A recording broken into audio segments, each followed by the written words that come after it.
You know that one thing you've always wanted to learn? Like learning guitar or painting or maybe even something like coding. But for some reason, it just stays an idea, right? Well, not today. Today, we're going to change that. We're going to take that thought and turn it into a real, actual plan using this awesome, simple framework. So yeah, let's just dive right in. Okay, so let's start right there. I mean, right now. Just take a second. What is it? Seriously, what's the first thing that pops into your head? Is it something creative? Something physical? Something you've just been curious about for years? Got it? Okay, cool. Just hold on to that thought. Because right here, right now, we're going to take that exact idea and give you a super clear 3-part plan to make it a reality. We're done with someday. This is all about a real, practical path to actually getting started. All right, first things first. And honestly, this is the most important part of the whole thing. Section 1, unpacking your why. Seriously, this is the bedrock for everything else. So before you go out and buy a bunch of stuff or even watch a single YouTube tutorial, you've got to ask yourself this one question. You have to figure out why. Why this thing? Understanding what's really drawing you to this hobby, well, that's what's going to get you through the tough spots. Trust me, it's like your own personal fuel tank. And a big part of that why for a lot of people is that a hobby can just be, well, therapeutic. It's not just about killing time, it's about doing something that's genuinely good for your mind, for your well-being. It's a real act of self-care, plain and simple. So, okay, how do you find that why? Let's just think through some of these together. Are you looking for a way to be creative? Or, hey, maybe you just need something to help you chill out and de-stress. Is it about finding your people, connecting with others? Or maybe you want a physical challenge? Or is it just you're deeply curious about it? Figuring out which one of these really clicks with you, that's your starting line. It's absolutely crucial.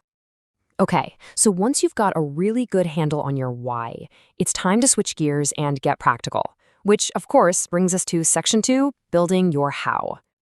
Now, let's be honest, this is where a lot of us get stuck, right? The whole idea of learning something new from scratch can feel huge, kind of overwhelming. But it really doesn't have to be like that. The secret is just to break it all down into tiny, manageable steps. And here's exactly how you do that. Step 1. Just do a little bit of research. Nothing crazy, just watch a few videos. Then, find your resources. Is there a class nearby, an online group, a mentor? Step 3, and this is a big one, schedule it. Seriously, put it in your calendar. And finally, set a super small, easy goal. We're not talking paint a masterpiece here. We're talking complete one small sketch. That's it. And here's the most important thing to remember here. You have to give yourself permission to be a beginner. It's okay to not be good at it at first. The goal isn't to be perfect. The goal is just to show up, to participate, and to actually try and enjoy the process of learning something new.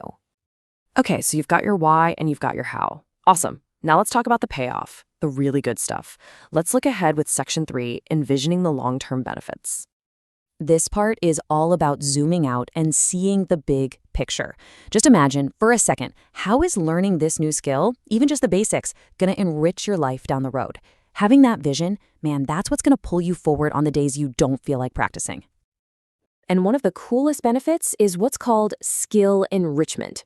See, every new hobby you pick up, it teaches you more than just that one skill.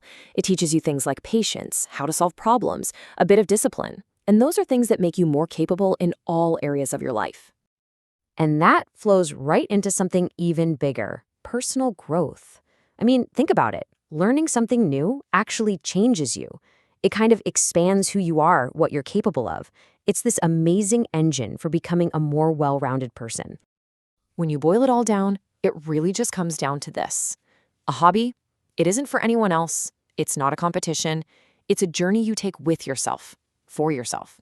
It's your space, a little corner of the world that you carve out just for you. So let's just recap that whole framework one more time. It's so simple, right? Start with your why. That's your motivation. Then build your how. That's your game plan. And always, always keep an eye on the benefits, all that amazing personal growth that's waiting for you.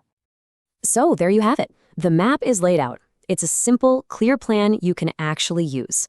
Look, you don't have to do everything all at once. It's just about taking that one tiny first step. So, what's it going to be? What's your first step? All right, let's talk about one of the most common and, let's be honest, one of the toughest interview questions out there. My goal here is that by the end of this, you'll walk away with a clear, simple strategy that makes you feel totally confident the next time you get asked about teamwork. And there it is, the classic. You've probably heard this one a million times. It sounds so simple, right? But how you answer this one question can literally be the difference between a pretty good interview and an absolutely great one. This is your chance to shine. You know, if your mind kind of goes blank or you feel that little knot in your stomach when you hear this, hey, you are not alone. So many people struggle with how to frame their answer.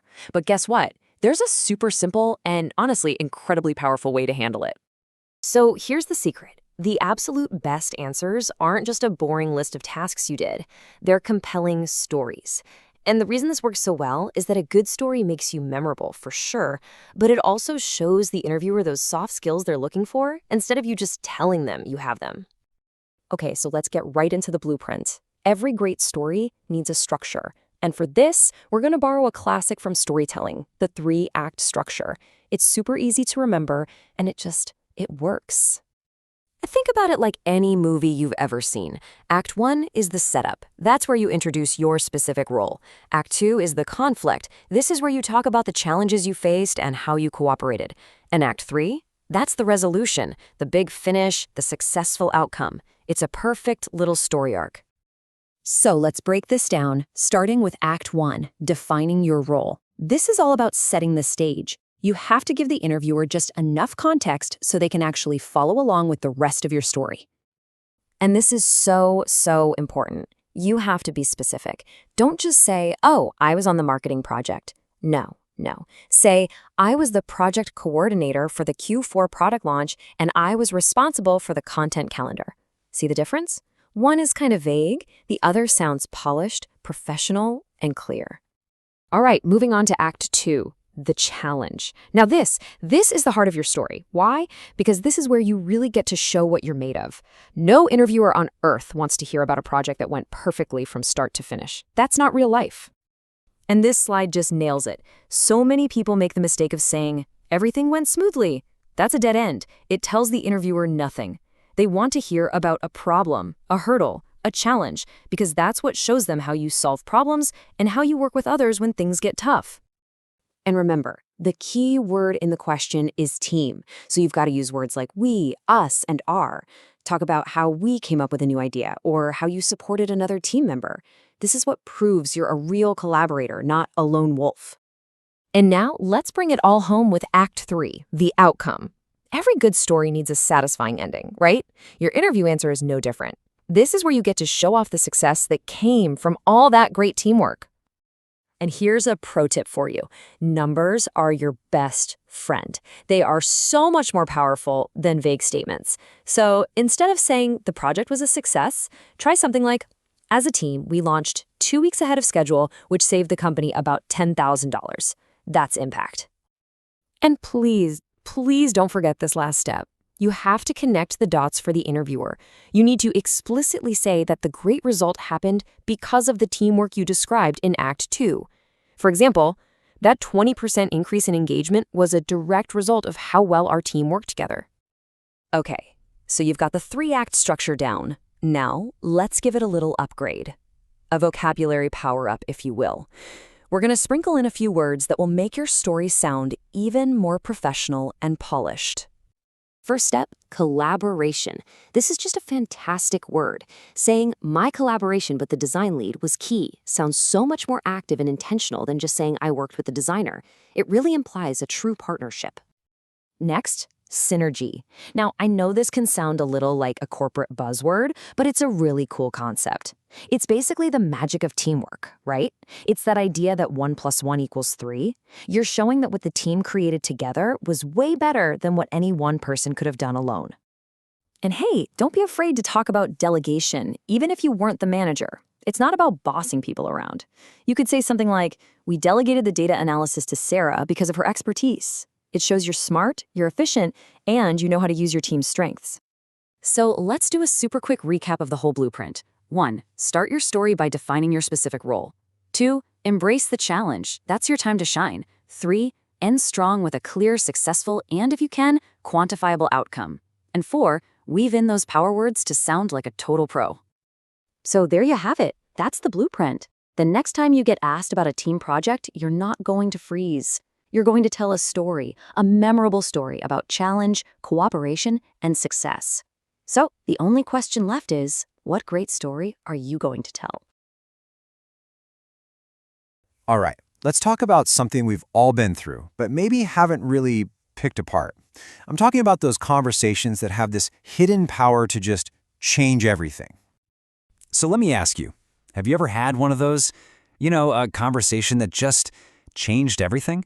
I mean, a single talk that really shifted something deep inside you. A moment that, when you look back, you realize, wow, that was a turning point. And hey, let's be real. We're not talking about chatting about the weather here. No small talk. We're diving into those big, pivotal moments. The ones that literally redefine your timeline, drawing this clear line in the sand where there's a before you and an after you. So that's the big question, right? How do we actually unlock the lessons that are hidden inside those moments? I mean, they can feel so random, like catching lightning in a bottle. But what if I told you there's a way, a structured way to go back, unpack what happened, and really get to the bottom of how it changed you? It all kicks off with this simple prompt. Describe a conversation that changed your viewpoint. Now, it sounds almost too simple, doesn't it? But trust me, this isn't just some writing exercise. It's a key, a really powerful tool for some serious self-discovery. Think of it like this. This prompt is basically a map to your own story. You're not just wandering through old memories. Nope. You're using this map to navigate your past, to find the exact spots where your most important beliefs and ideas were born. And every good map has a destination, right? For us, that destination is what we call a shift in perspective. That's the treasure we're looking for. It's about finding that exact moment of fundamental change, that aha moment, where a totally new understanding clicked into place. Okay, so how do we actually get there? It's not about just kind of hoping you remember it right. There's a real process. So let's walk through a super simple 3-step guide to make this whole thing incredibly powerful. It all comes down to these 3 steps. First, you set the scene. Second, you identify the core message. And third, you pinpoint the change. Simple, right? Let's break down exactly what that means. All right, step 1, set the scene. Look, before we can even get to what was said, we have to rebuild the world where it happened. Because, context is everything. So you got to ask yourself a few things. Who were you with? Where were you? What was the vibe like? When did this all go down? So let's say it was with an old mentor, right? You're in a quiet coffee shop, it's a rainy afternoon, the mood's pretty calm, a little serious. See, when you paint that picture, you're not just remembering, you're literally putting yourself back in that moment. And that's the key to unlocking what it all means. Okay, on to step 2. This is where the magic really happens, identifying the core. Every single one of these game-changing conversations has a center, a nucleus, that one idea that just hits you. Your job is to boil the whole thing down. I mean, you could have talked for an hour, but what was the one key message? The one sentence that stuck with you? So back in that coffee shop, maybe your mentor said something like, "You're waiting for the perfect time, but perfect is the enemy of done." Boom. That's it. That's the line that's still ringing in your ears. This, right here, is the absolute heart of the whole exercise. And that brings us to step 3, the final and honestly, the most crucial part, pinpointing the change. This is where all that work really pays off. And the key here is to be super specific. It's not enough to just say, oh, it made me think. No way. You have to ask, how did I think before that conversation? And how exactly did my thinking change after? So, before the mentor, maybe your thought process was, I've got to plan every tiny detail before I can start. But after, your thinking shifted to, you know what? I just need to start. I'll figure it out as I go. Being able to spell out that difference, that's how you really get a handle on the impact it had. So, you might be thinking, okay, but why do all this work? Why dig all this up? Well, the payoff is huge. It is all about taking back the power over your own story. I mean, just think about the transformation that's happening here. You're taking this vague, fuzzy memory, and by running it through these 3 steps, you're turning it into a clear, powerful story about who you are and how you got here. And let's be clear, this isn't just about getting nostalgic. It's about deep, real understanding. It's about finally connecting the dots of your own life and seeing the path that made you, well, you. Because when you do this, you start to uncover these huge personal milestones you might have completely forgotten about. You actually learn how to tell your own story. And maybe the best part? You can literally see how much you've grown. You get to watch the evolution of your own thinking. So let's circle back to where we started. I'm going to leave you with that same question, but the difference is now you have the tools to really answer it. So maybe sometime this week, give it a shot. Use this framework, find that conversation, unpack it, and listen to the story it has to tell you. So, what conversation changed you? You know, it's pretty amazing how one simple question can unlock a huge part of who you are. Today, that's exactly what we're going to do. We're diving into a prompt that helps you find the indispensable elements of your daily life. So let's just get right to it. I want you to really think about this for a second. What's the first thing that pops into your head? Is it that first cup of coffee in the morning? Maybe it's your daily run, or even just your to-do list. Whatever it is, hold on to that thought. Because that one thing, well, it says a lot more about you than you probably realize. Okay, you got your answer? Good. Because that question, it's not just some random icebreaker. It's actually the starting point for a really cool journey of self-reflection. This is where we start digging. First things first, let's make sure we're all on the same page with this word indispensable. This isn't just something you kind of like or nice to have. No, we're talking about something that's absolutely essential, something that if it's missing, your whole day just feels, well, off. It feels incomplete. And here's why this is so important. We're not just trying to figure out your favorite habit. We're using that habit or that object as a sort of magnifying glass. Your answer is pointing directly to a core part of who you are, to your deepest needs and what you truly value. So to really get a clearer picture here, we're going to use a simple toolkit. Think of it as 3 different lenses we can look through to understand your indispensable thing from all angles. We've got the lens of practicality, the lens of consequence, and the lens of emotion. All right, let's grab our first lens, practicality. This one is the most straightforward, really. It's all about the how. What is the actual day-to-day job that your indispensable thing does for you? This is what you could call a routine necessity. It's like a critical gear in a machine. Your day is kind of built around it, and it's what keeps everything else running just right. So let's apply this to your answer right now. Does that morning coffee really, truly help you focus? Does that planner actually organize your thoughts and make you more productive? In other words, what is its job? Okay, so now we know what it does. It's time to switch lenses and see what happens when it's just gone. This is where we shift our focus from what this thing gives you to the chaos that happens when you take it away. Just picture it. A day with your indispensable item. It's probably smooth, you're focused, you feel prepared.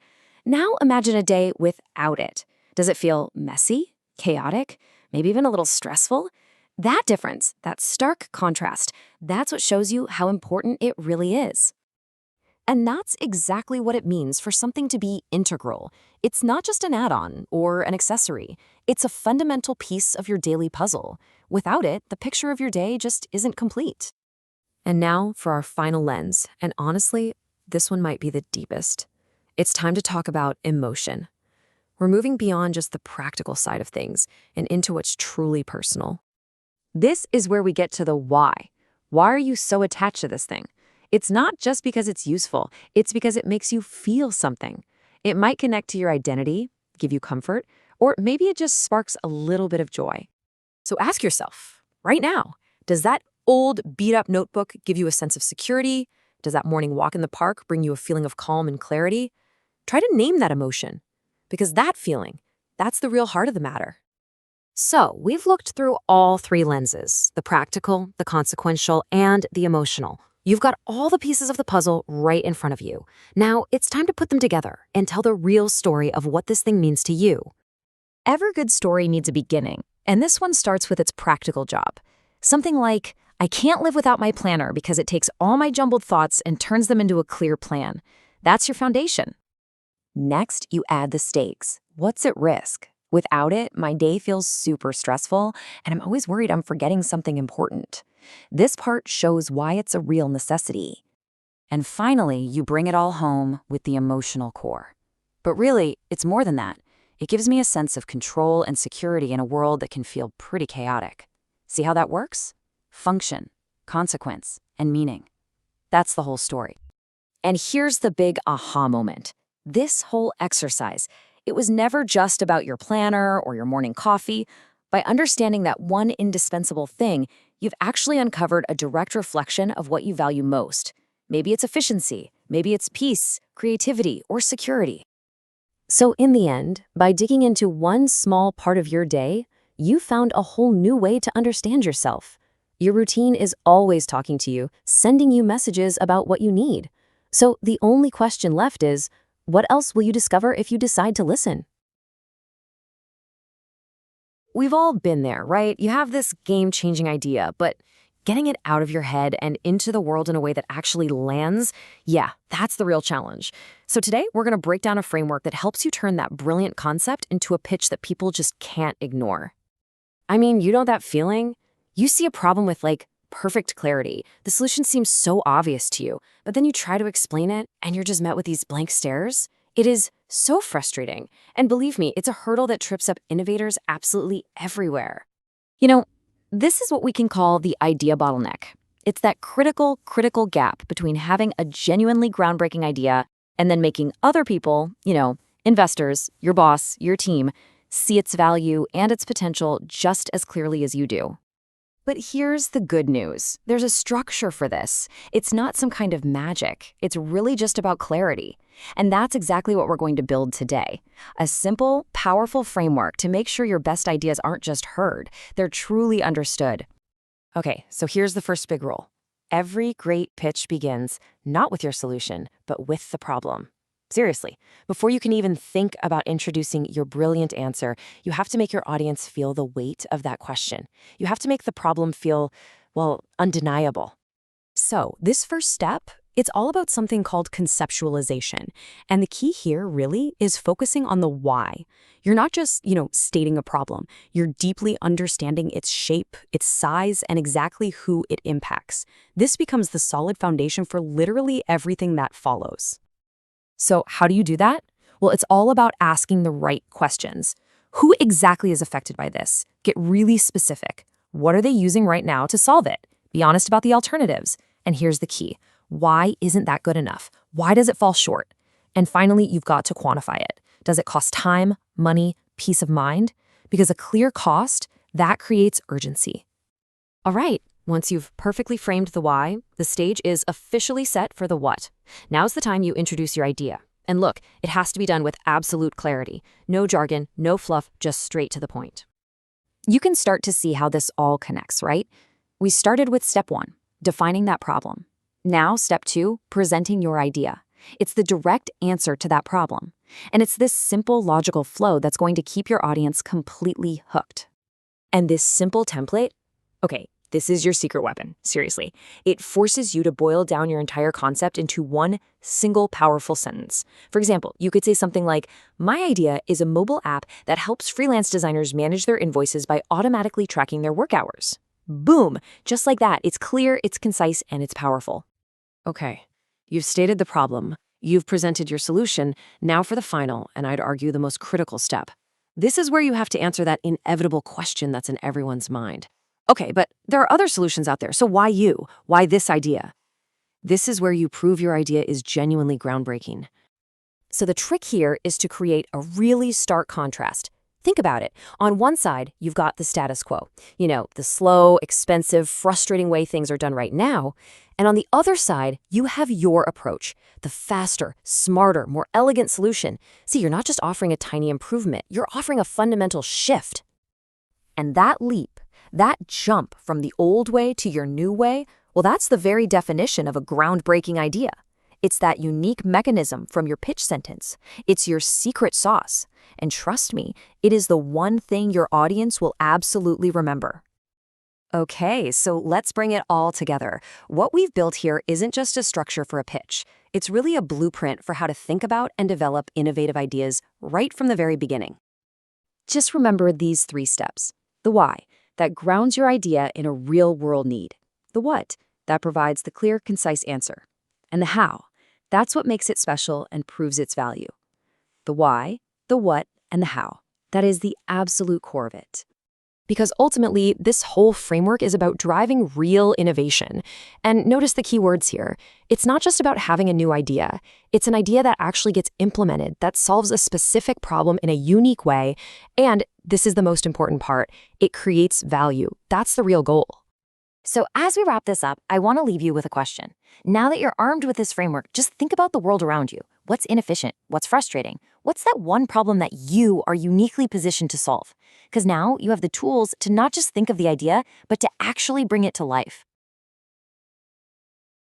You know, we all have these achievements, right? But how often do we totally sell them short? We just list them on a resume, like a simple fact, when really, they're incredible stories.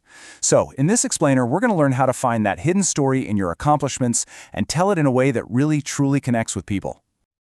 Okay, so right now, I want you to just pause for a sec and think of one. It could be anything, big, small, something at work, something personal. You got one? Awesome. Hold on to that because we are about to give it a voice, a personality, and a story that's going to make it absolutely unforgettable. So what's the secret sauce to a great story? Well, whether it's a blockbuster movie or just a story you're telling a friend, they all kind of share the same DNA. And guess what? The story of your achievement is no different. So let's dive in and look at the essential building blocks that give any narrative its power. All right, first up we have the milestone. Think of these like signposts on a long road trip. They're not the final destination, but they are those awesome, crucial moments where you can look around and go, hey, I'm actually getting somewhere. Each one builds momentum and just pulls people deeper into your story. Next up is perseverance. And I love this description. It is the engine of your story.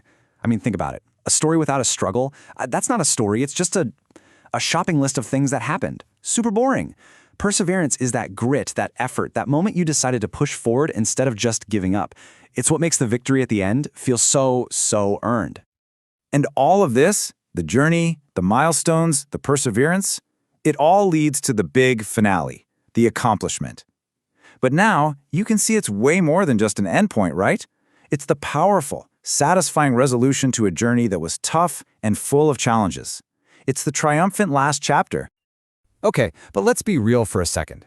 What really makes a story good? A story where everything goes perfectly from the start? It's boring. Every great story needs some kind of conflict, a real challenge to overcome. And in the story of your achievement, this is the villain you had to face down. And this is why you should never, ever shy away from talking about the tough stuff. That struggle is exactly what makes your achievement so impressive and so relatable to other people. It's the real heart of your story. Embracing that challenge is the secret to turning a flat, boring fact into a story of genuine triumph. So, go back to that achievement you're thinking about. What was your villain? Was it a crazy lack of resources, like no time or no money? A super steep learning curve? Or maybe it was that little voice of self-doubt inside your head. Nailing down that specific challenge is what gives your story a sharp, compelling focus. Okay, so you've got your challenge, your villain, now what? You can't just stare at it, right? You gotta fight back. This next part is all about the specific actions you took, the steps that really put your perseverance on full display for everyone to see. And this path right here, this is basically the plot of your story. It shows you didn't just cross your fingers and hope for the best. Nope. You identified the real problem, you came up with a plan, and, this is the most important part, you put it into action. And you adapted when things inevitably went wrong. That moment of overcoming a setback, that's a powerful little mini-story all on its own. And it leads you right to your next big milestone. Let's make this super concrete. Take building a website, for example. The key challenge? Having to learn how to code from scratch. Whoa, getting that first prototype working? That's a huge milestone. And that moment in month 5, fixing a major bug that almost broke everything? That is pure perseverance in action. You can see how each step builds on the last, all leading to that final accomplishment. It's not just a task anymore, it's a real journey.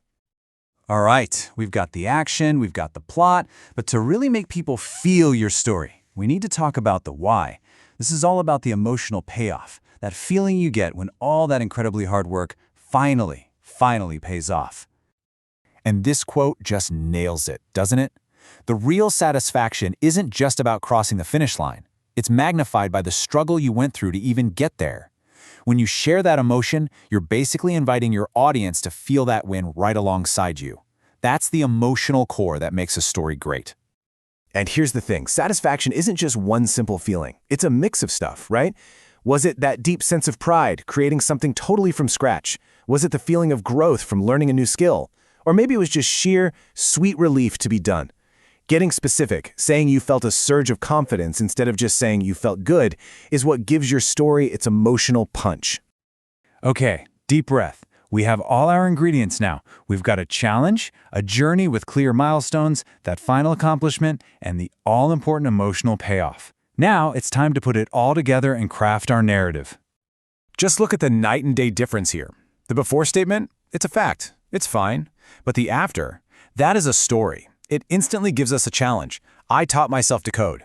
It shows perseverance, overcoming several major bugs, and it lands with real powerful emotion, pride and confidence. See? It's the same exact achievement, but one just informs while the other inspires. And here it is, your secret weapon. This is the simple framework you can use for any achievement every single time. The next time you're describing something you did, just run down these questions. What stood in my way? What specific actions did I take to fix it? And at the end of it all, how did this make me feel? The answers are the beats of your amazing story. And that, right there, is the big takeaway. The most important thing to remember from all of this. Every single one of your accomplishments has a story, a struggle, and a triumph baked into it. They are not just boring bullet points. They are powerful stories about who you are and what you're capable of. So let's bring it all the way back to the beginning. Remember that achievement I asked you to think about? Well, now you have the complete playbook to tell its story in a way that will seriously captivate anyone who hears it. So what are you waiting for? Go tell it! Hey there, and welcome. So today we're going to do something a little bit different. Instead of breaking down a big, complex topic, we're actually going to do a simple, guided exercise together. You know, I find this incredibly helpful when I'm feeling overwhelmed, and I really hope you will too. We're going to build a personal space right in your mind, a mental sanctuary you can pop into anytime you need just a moment of peace. All right, let's get into it. So let me just ask you this straight up. When was the last time you felt completely, truly relaxed? Just take a second and really think about that. If you kind of have to dig deep for an answer, well, you are definitely not alone. Our lives are just so busy, and that constant pressure makes the need to decompress more important than ever. And that's exactly where this idea of a tranquil place comes in. It's this powerful, personal, and totally accessible tool for relaxation that you can build and carry with you right inside your own head. I mean, this is a technique that's been used for centuries in different kinds of meditation and therapy, and there's a good reason for it. It's basically a form of focused visualization that can actually help create new, calmer pathways in your brain. And the best part? It costs nothing, and it's always there when you need it. Okay, let's start with the big word here. Tranquil. The official definition is a state of calm, free from disturbance. But what does that actually feel like to you? Just take a moment. Maybe it's stillness, or maybe it's quiet, or that feeling of just floating. Go ahead and try to pinpoint that exact feeling for yourself. Next up, we have soothing. So if tranquil is the destination we're aiming for, soothing is kind of like the gentle path that gets us there. It's a gentle effect, right? Not something forceful. Think about the soft sound of a melody you love or the warm whisper of a breeze on your skin. That's what we're talking about. And finally, the whole point of this exercise, to decompress. This is all about releasing pressure. You know that feeling when your shoulders are practically up to your ears and your jaw is clenched tight? Well, to decompress is the complete opposite of that. Picture a tightly wound spring just slowly uncoiling. That's the release, both physical and mental, that we're looking for. That's the goal. So how do we actually build this place? Well, the blueprint isn't made of wood or stone. It's built from your senses. Engaging all of them, that's the real key to making this mental sanctuary feel vivid, real, and totally immersive. Let's start with sight. Go ahead and take a deep breath in. And as you breathe out, maybe close your eyes if that feels comfortable for you. Now, what do you see in your tranquil place? Is it the dappled sunlight coming through leaves? The deep, deep blue of an ocean at dusk? Or maybe the soft glow of a fireplace? Don't rush it. Just take your time and really focus on the colors, the light, and the shapes. Okay, now listen. what do you hear? For some people, tranquility is absolute silence. But for others, it might be the gentle rhythm of waves, the rustling of leaves in the wind, or maybe even a favorite piece of quiet music. What are the sounds of your peace? Let's move on to our most powerful sense when it comes to memory, smell. There's actually a cool reason for this. Our sense of smell is directly wired to the parts of our brain that handle emotion and memory. It's why a certain scent can just transport you back in time. So, what aromas are in the air in your tranquil place? Is it the smell of rain on dry ground, freshly cut grass, or maybe old books? Let that scent just fill up your awareness. What about taste? Now, this one might be a little more subtle. It could be the clean, fresh taste of mountain air or the comforting flavor of your favorite warm cup of tea. It could even be the sweet taste of a ripe berry you just picked. What's a taste that brings you comfort? And finally, touch. What do you feel against your skin? Is it the warmth of the sun, the coolness of smooth stones under your feet, or maybe the incredible softness of a favorite blanket wrapped all around you? As you imagine these textures, just notice if you start to feel a sense of ease in your body. Really try to bring those feelings to life. Okay, so we've built the physical space with our senses. Now let's get to what I think is the most important part, the feeling. This isn't just about painting a pretty picture in your head. It's about the core emotional essence of this place. This right here, this is the goal. This is the essence we're aiming for. Your tranquil place is the one spot where you feel completely safe, totally at ease, and just 100% yourself. No judgment, no demands. Can you think of a time in your life when you've felt that way? Try to bring that exact feeling into the sanctuary we're building. So you might be thinking, how do I get there on a stressful Tuesday afternoon? That's where rituals come in. And a ritual is just a small, repeated action that signals to your brain, okay, it's time to go to our place, it's time to relax. The trick is to choose something you can do easily no matter where you are. Yeah, these rituals, they basically act like a key to your sanctuary. It could be as simple as taking one single deep, conscious breath. Or maybe it's the physical feeling of wrapping your hands around a warm mug. It could be lighting a specific candle that you love, or just the simple act of opening a book. Just take a second and think about what your ritual key could be. That simple action is what tells your mind that it's safe to decompress. And this is the real payoff. You haven't just been daydreaming for a few minutes. You've actively built a powerful toolkit for your own mental well-being. And it's a toolkit you can access anywhere, anytime.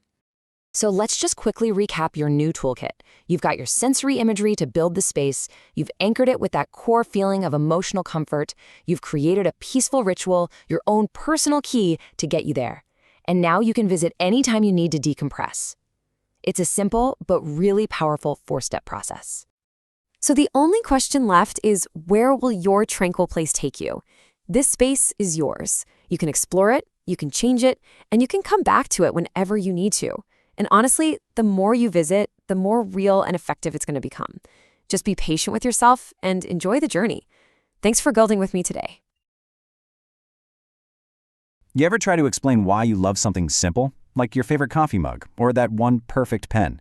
It's actually way harder than it sounds. So today, we're going to break down exactly how to talk about those everyday products you just can't live without. Okay, first things first. I want you to picture something. A product you use every single day. Could be your headphones, a trusty water bottle, whatever. Just get one thing in your head. Got it?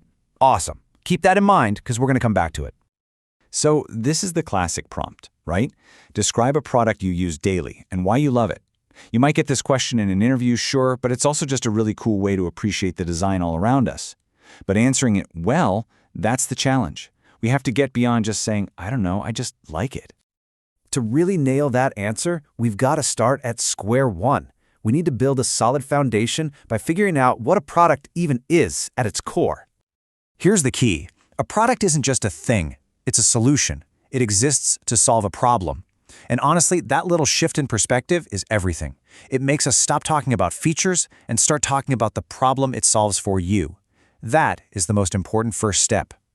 To make this all feel real, let's use a case study. Something we all get, something we've probably all used today, a simple pair of scissors.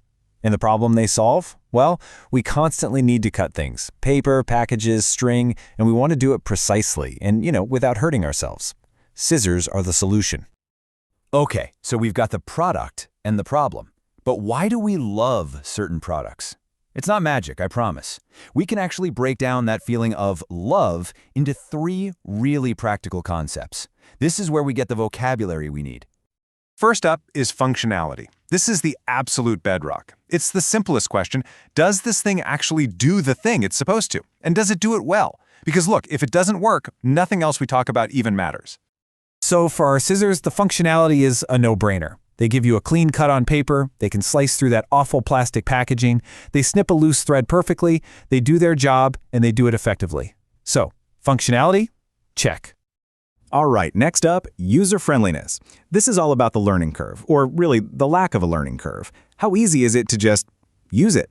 A great product feels intuitive, like you instantly get it the moment you pick it up. No instruction manual needed. And this is where the design of scissors is just plain genius. You look at them and you know exactly how to hold them. The shape itself tells you what to do. It's so simple, it's actually hard to use them wrong. That is what great user-friendliness looks like. Okay, so it works and it's easy to figure out. The last piece of this puzzle is ergonomics. This is all about the physical feeling. How does it interact with your body? Is it comfortable to hold and use, or is it a total pain? It's the difference between a tool feeling like part of your hand and a tool feeling like, well, a chore. And once again, our humble scissors totally nail it. The handles are literally shaped to fit our fingers. They're usually lightweight and balanced, which means their hand doesn't get tired. It's designed not just to be used, but to be used comfortably. So we have our 3 key ideas now: functionality, user-friendliness, and ergonomics. But to really make your point stick, there is one last crucial step. You have to compare it. You have to show why your chosen product is better than the alternatives out there.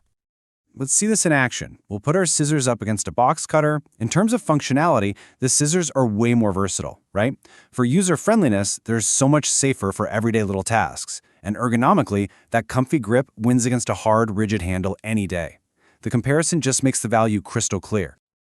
All right, we've gone through all the pieces of the puzzle. So now, let's put it all together into a simple, really powerful story that you can use for that product you thought of at the very beginning.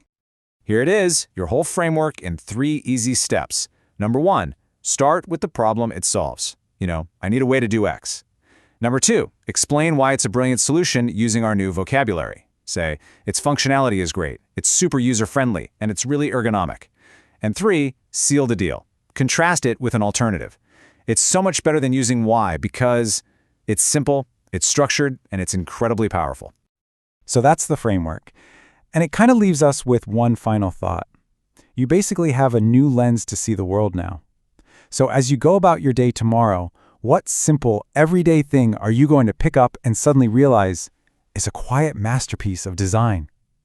Thanks for tuning in. It's funny how life works. Sometimes the absolute worst moments, the toughest challenges, they end up being our greatest teachers. Today, we're going to dig right into that. We're going to break down the anatomy of those moments that completely transform us. So let me ask you something right off the bat. What's the single hardest lesson life has ever thrown at you? Really take a second and think about it. That one experience that just tested you to your core. Got it? Good. Hold on to that memory, because we're about to build a framework to understand exactly what was happening in that moment. Okay, so here's the core idea for today. Hardship isn't just something you have to get through. It's often the very thing that sparks our most significant growth.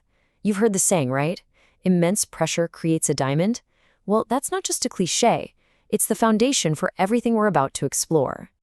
Every single one of these stories, every hard-won lesson, starts in the same place, somewhere comfortable, somewhere familiar. We're going to call this first act the setup. This is basically our life before the challenge shows up. Now, this phase looks and feels completely normal. We're deep in our comfort zone, pretty much running on autopilot with our old habits. Our beliefs about the world, about ourselves, they haven't really been put to the test yet. Everything just feels stable, predictable, and honestly, safe. You can kind of see how it unfolds on this timeline. First, we establish a routine. Then, we settle into this nice period of comfort. And we exist in a state of, let's be real, blissful ignorance. We don't see the storm gathering on the horizon. We're just cruising along, completely unaware that our world is about to get turned upside down. And that brings us to our second act, the crucible. Now, this isn't just a tough day. This is the moment everything pivots. This is the trial by fire. This is the absolute heart of the experience. It could be a massive failure, a devastating loss, a betrayal, or some kind of harsh realization that just shatters your sense of reality. All of a sudden, the map you've been using is useless. The path you are on is just gone. You're completely and totally lost. It's that sinking feeling, isn't it? The one that whispers, everything I thought I knew was wrong. It's a moment of total disorientation, where all the rules you lived by suddenly don't apply anymore. Your core beliefs are shaken. It's painful, it's confusing, and it is an absolutely critical moment. So, when you're in it, when you're in that crucible and everything's fallen apart, what do? How do you find your way through the fire? Well, it turns out there's one essential tool that allows us to not just survive it, but to actually forge something new in the heat. And that tool is introspection. It sounds like a big, fancy word, but it's simple. It's the act of turning inward, of being brutally honest and examining your own thoughts and feelings. It's when you start asking the hard questions. What was my role in this? What did I believe that just wasn't true? What really matters to me now? This is how you start making sense of all the chaos.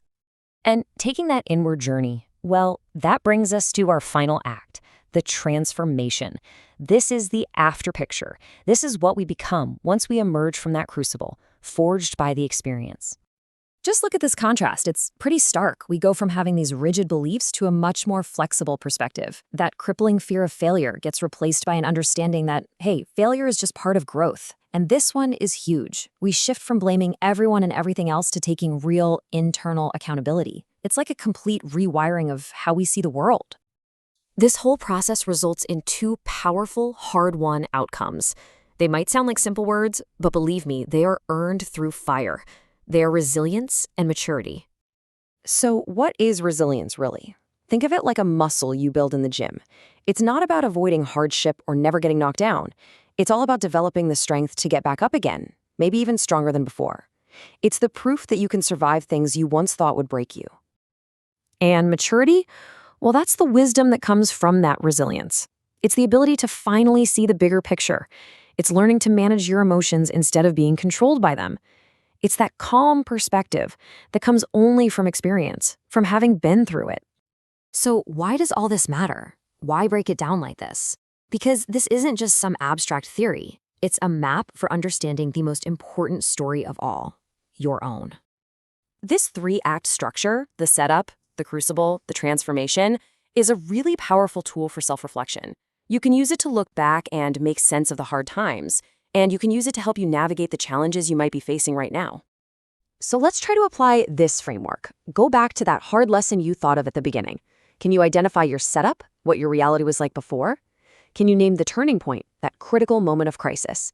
And most importantly, can you define your transformation? Who did you become because of it? And that leaves us with one final, powerful question to think about. Because growth is never really finished, is it? We are always in some stage of this cycle. So I want you to take a look at your life today and just ask yourself, what crucible is shaping me right now? And what transformation is waiting on the other side? Have you ever been walking through your neighborhood and just thought, this place could be better? Maybe it's a park that's looking a little sad, or a street that just doesn't feel safe. Well, today we're going to look at a tool that can help turn that thought into actual reality. I mean, I think we all have, right? You see that empty lot or that really confusing intersection, and you just think, someone should really do something about this. But what if that someone could be you? That's exactly what we're diving into. So, we're breaking down a framework that comes from a source on explanatory writing, but don't let that fool you. This isn't about getting a good grade or anything like that. No, it's about learning a simple structure to organize your ideas and make a really compelling case for change right where you live. And here it is. This is the core of the whole thing. It's a super simple, logical flow that comes in three parts. First, you've got to identify and really explain the problem. Second, you design a smart, practical way to fix it. And third, you look ahead and imagine all the incredible effects your change is going to have. So let's break down each step. All right, let's get into the first piece of our blueprint. Every great building needs a rock-solid foundation, and every great plan starts with a crystal-clear understanding of the problem you're trying to solve. So the crucial thing here is depth. It's just not enough to say the park is run down. You have to dig deeper. Why does a rundown park even matter? Well, it matters because maybe kids have nowhere safe to play after school. It matters because it could be attracting crime, or maybe it's just bringing down the morale of the whole neighborhood. That why, that's where the real power is. And this is where you can really see the difference. A surface-level view just states a fact, right? Like there's too much litter. But an in-depth explanation connects the dots. It explains how that litter discourages families from using public spaces, how it harms local wildlife, and how it can even lower property values. See the difference? That in-depth view, that's the goal. And this quote, it just nails the whole point. You can't design a cure if you haven't even diagnosed the illness. This first step is all about you being the doctor for your community's problem. All right, foundation is set. Now for the exciting part, the actual building. This is where we go from just spotting problems to actually solving them. Now, the key word from the source here is realistic. It is so easy to dream up some fantasy solution, but the real genius is in crafting something that could actually happen. And that means thinking about the practical stuff, you know? Where's the money coming from? Who's going to do the work? Do you need to get permission from the city? All that. So, to make a solution both realistic and effective, the source points to a couple of really key concepts we need to get our heads around: sustainability and urban development. And trust me, these aren't just buzzwords. They're essential ingredients for a plan that's actually going to work. Okay, so what does sustainable even mean here? Well, it means your fix isn't just a temporary patch. A sustainable community garden doesn't just look great for 1 month. No, it has a volunteer schedule for weeding, it has a plan for watering, and hey, maybe it even sells some of its produce to fund itself for next year. It keeps going. In urban development, that's all about seeing the bigger picture. Your solution doesn't exist in a vacuum, right? How does it fit into the city's overall growth? Is a new skate park the right fit for a neighborhood that's quickly becoming a retirement community? You have to think about how your idea fits the community's identity, both now and in the future. So when you combine these two big ideas, sustainability and urban development, you get to the heart of a great proposal. You're not just plugging a hole in a dam, you're building something that strengthens the entire community for years and years to come. So you've got your brilliant, realistic plan. Awesome! But the work isn't over yet. What happens after you put it into action? Let's move to the final step and see how this all builds. Because now it's time to look into the future. And this isn't just about listing the immediate results. It's about thinking several moves ahead on the chessboard. If you build that community garden, what happens next year? Does it lead to a weekend farmer's market? Does it get neighbors who've never spoken before to start talking to each other? Does it inspire a local school to start a food science program? Those are the ripple effects. This timeline is a fantastic way to think about it. What does success look like a year from now? Okay, what about 10 years from now? How has your idea totally transformed the community? Thinking on this scale really forces you to consider the true legacy of what you're proposing. The source introduces one more key term here: civic responsibility. It sounds kind of formal, I know, but it's really about the simple, powerful idea that we all have a role to play in the health and success of our own communities. And this is exactly why it all matters. By going through this blueprint, by identifying a problem and thoughtfully planning for its future impact, you are actively participating in the life of your community.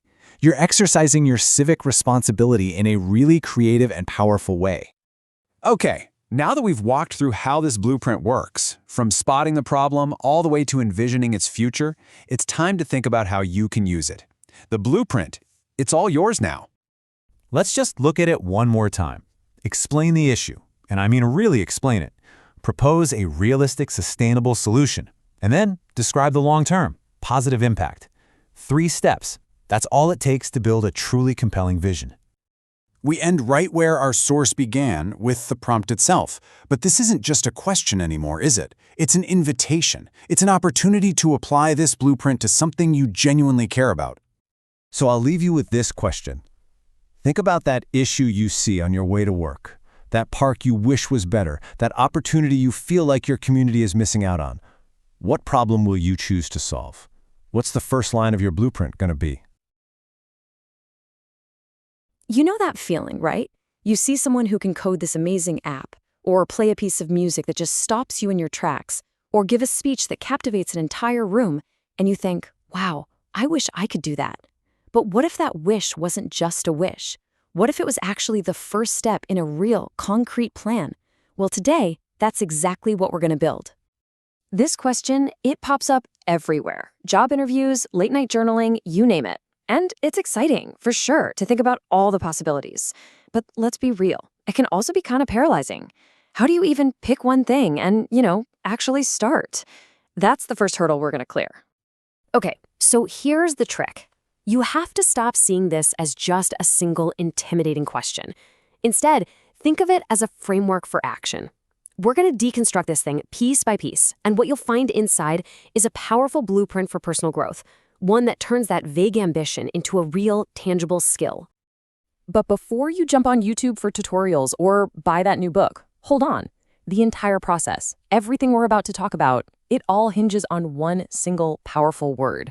This is the foundation for everything that comes next. And that foundation, it's your why. This is the fuel. This is the good stuff. It's what you're going to remember when you hit a wall, get frustrated, or feel like giving up.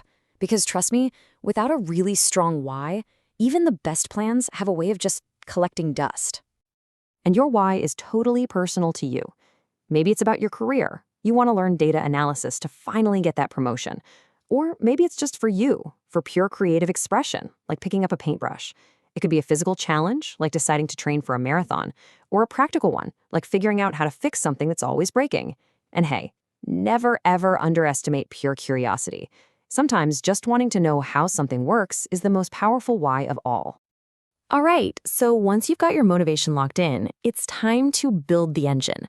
This is your how, the practical step-by-step blueprint that's going to turn your why from just an idea into something real. And look, this plan doesn't have to be complicated. Just start with some research. Find the right books, the best online courses, maybe a mentor.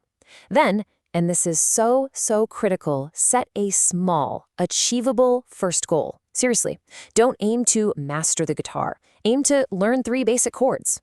Then, schedule your practice time like it's a doctor's appointment you can't miss. And just track your progress. The goal here isn't to be perfect, it's just to build momentum. That first small goal, learning those 3 chords, it's designed to get you to one specific place, competency. This is your first major milestone. It just means you can do the basic thing successfully. You know how it works. But competency, that's just the first stop on the journey. Your long-term blueprint, your big vision, is aiming for something much deeper, proficiency.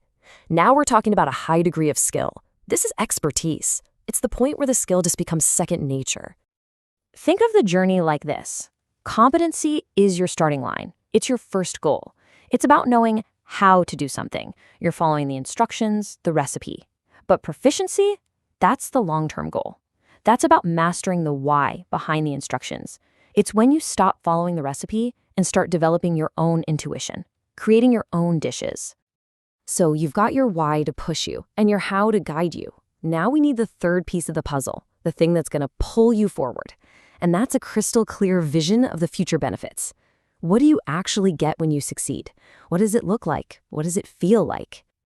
I mean, the rewards here can be huge. Learning a new skill could literally open up entirely new career paths. It builds this incredible sense of confidence. It can give you a kind of creative freedom you just didn't have before, sharpen your problem-solving skills.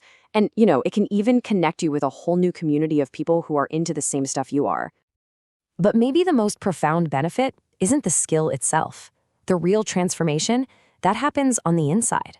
The process of learning, of sticking with something hard. It builds discipline. It builds resilience. It gives you a whole new way of seeing the world. You don't just get a skill, you become a different person. And when you start to see it that way, learning one new thing isn't just a one-off project anymore. It becomes part of a much bigger, much more exciting idea, embracing lifelong learning as a core part of who you are. This right here is the ultimate mindset shift. Lifelong learning is just this continuous, self-motivated hunt for knowledge, not because you have to for a test, but because you're genuinely curious.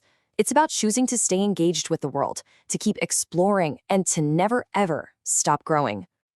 So here's the big takeaway. This whole simple framework of why, how, and benefits, it does one really crucial thing. It takes a vague, fuzzy wish and transforms it into a solid, actionable project. Which, of course, brings us right back to the beginning. That skill you admire, the one that popped into your head a few minutes ago. What's your blueprint for it? The plan is right here. It's yours to make. Go build it.